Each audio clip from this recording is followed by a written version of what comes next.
پہلے ان سے ان نوجوانوں کے بارے میں سوال کرنا جو پچھلے زمانے میں کہیں نکل گئے تھے، یعنی اصحاب کہف کے بارے میں پوچھنا کہ ان کا کیا ہوا تھا، اسی لیے کہ ان کا واقعہ نہایت عجیب و غریب ہے۔ ہماری پرانی کتابوں کے علاوہ اس واقعے کا ذکر کہیں نہیں ملتا۔ اگر وہ اللہ کے سچے نبی ہیں تو اللہ کی طرف سے خبر پا کر ان کے بارے میں بتا دیں گے، ورنہ نہیں بتا سکیں گے۔ پھر ان سے یہ پوچھنا کہ سکندر ذوالقرنین کون تھا، اس کا کیا قصہ ہے۔ پھر ان سے روح کے بارے میں پوچھنا کہ وہ کیا چیز ہوتی ہے۔ اگر انہوں نے پہلے دونوں سوالوں کا جواب دے دیا اور ان کا واقعہ بتا دیا اور تیسرے سوال یعنی روح کے بارے میں بھی بتا دیا تو تم لوگ سمجھ لینا کہ وہ اللہ کے سچے نبی ہیں۔ اس صورت میں تم ان کی پیروی کرنا۔ پیارے دوستو، قریش مکہ کے بھیجے ہوئے لوگ چرچا کیا ہوا 3 سوال لے کر واپس مکہ آئے اور قریش سے کہنے لگے کہ ہم ایسی چیز لے کر آئے ہیں کہ اس سے ہمارے اور محمد صلی اللہ تعالی علیہ وسلم کے درمیان فیصلہ ہو جائے گا۔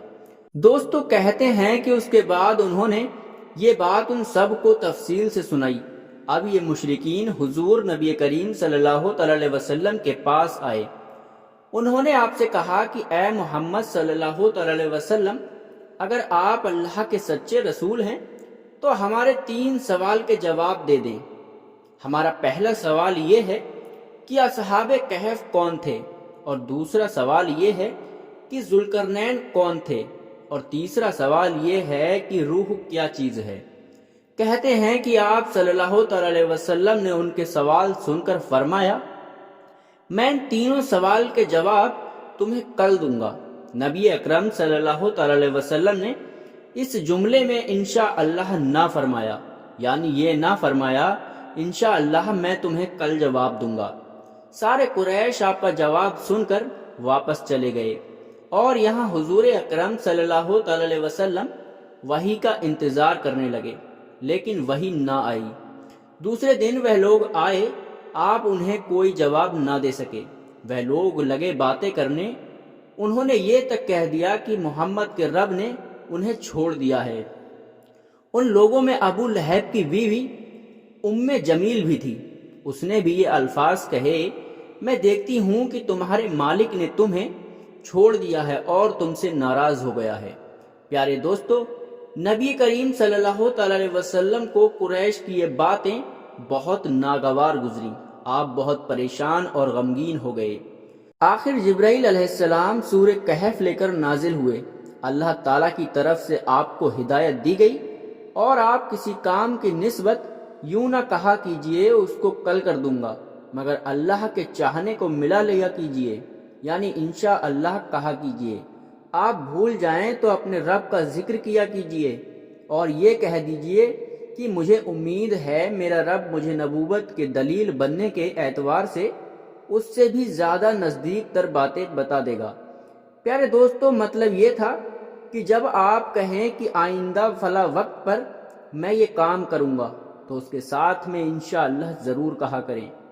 اگر آپ اس وقت اپنی بات کے ساتھ انشاءاللہ ملانا بھول جائیں اور بعد میں یاد آئے تو اس وقت انشاءاللہ کہہ دیا کیجئے، اسی لیے کہ بھول جانے کے بعد یاد آنے پر وہ انشاءاللہ کہہ دینا بھی ایسا ہی ہے جیسا گفتگو کے ساتھ کہہ دینا ہوتا ہے۔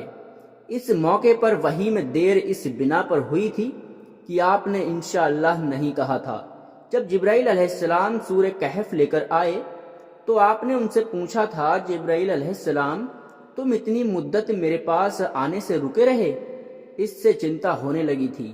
جواب میں حضرت جبرائیل علیہ السلام نے عرض کیا، ہم آپ کے رب کے حکم کے بغیر نہ کسی زمانے سے دوسرے زمانے میں جا سکتے ہیں اور نہ ایک جگہ سے دوسری جگہ جا سکتے ہیں۔ ہم تو صرف ان کے حکم پر عمل کرتے ہیں، اور جو کفار کہہ رہے تھے کہ آپ کے رب نے آپ کو چھوڑ دیا ہے، آپ کے رب نے آپ کو ہرگز نہیں چھوڑا، بلکہ یہ سب اس کی حکمت کے مطابق ہوا ہے۔ پھر حضرت جبرائیل علیہ السلام نے آپ کو اصحاب کہف کے بارے میں بتایا، ذوالقرنین کے بارے میں بتایا اور پھر روح کے بارے میں بھی بتا دیا۔ دوستو، اب یہاں آپ کو اصحاب کہف کی تفصیل بتاتے ہیں۔ جو تفصیل ابن کثیر میں بیان ہوئی ہے وہ چند نوجوان تھے جو دین حق کی طرف مائل ہو گئے تھے اور راہ ہدایت پر آ گئے تھے۔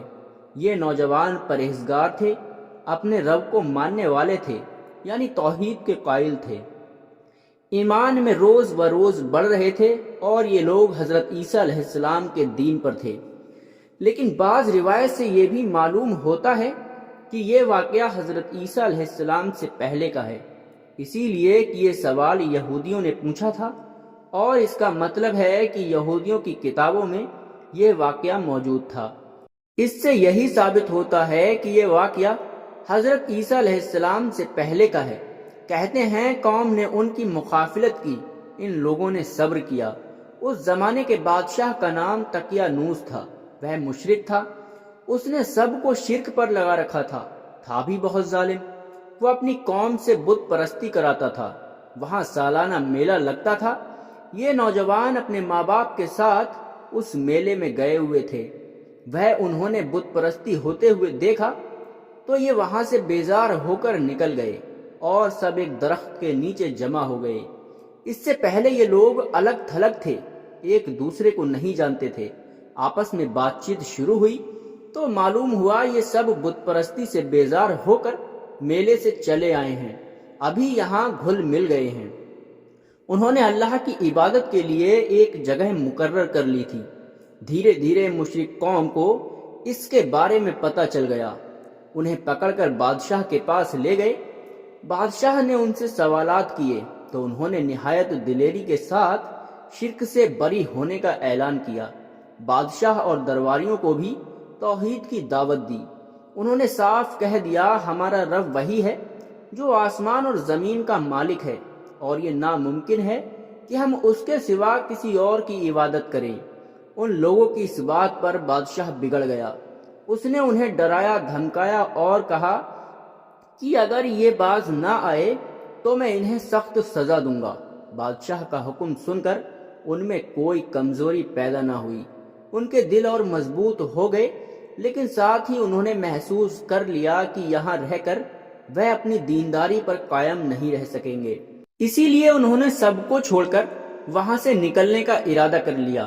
جب یہ لوگ اپنے دین کو بچانے کے لیے قربانی دینے پر تیار ہو گئے تو ان لوگوں پر اللہ تعالیٰ کی رحمت نازل ہوئی۔ ان سے فرما دیا گیا جاؤ تم کسی غار میں جا کر پناہ حاصل کرو، تم پر تمہارے رب کی رحمت ہوگی اور وہ تمہارے کام میں آسانی اور راحت مہیا فرما دے گا۔ بس یہ لوگ موقع پا کر وہاں سے بھاگ نکلے اور ایک پہاڑ کے غار میں جا کر چھپ گئے۔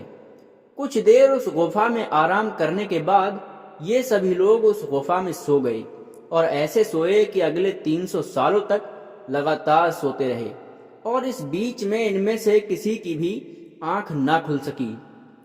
لیکن دوستو، جیسے ہی یہ سارے لوگ بادشاہ سے اپنی جان بچانے کے خاطر اس غفا کے اندر آئے تھے، ویسے ہی کچھ وقت کے بعد بادشاہ کو بھی اس بات کی خبر ہو گئی تھی یہ سارے لوگ اس غفا کے اندر چھپے ہیں۔ یہی وجہ تھی کہ بادشاہ نے فوراً یہ حکم جاری کر دیا تھا کہ اس غفا کے منہ کو ایک بڑی دیوار کے ذریعے سے بند کر دیا جائے تاکہ یہ لوگ ہمیشہ کے لیے اسی غفا کے اندر ختم ہو جائیں۔ مگر بادشاہ نے جس انسان کو یہ کام کرنے کا حکم جاری کیا تھا وہ انسان بہت عقل مند اور رحم دل تھا۔ اس انسان نے اس دیوار کو بنوانے سے پہلے ہی سارے کام کی تعداد یاد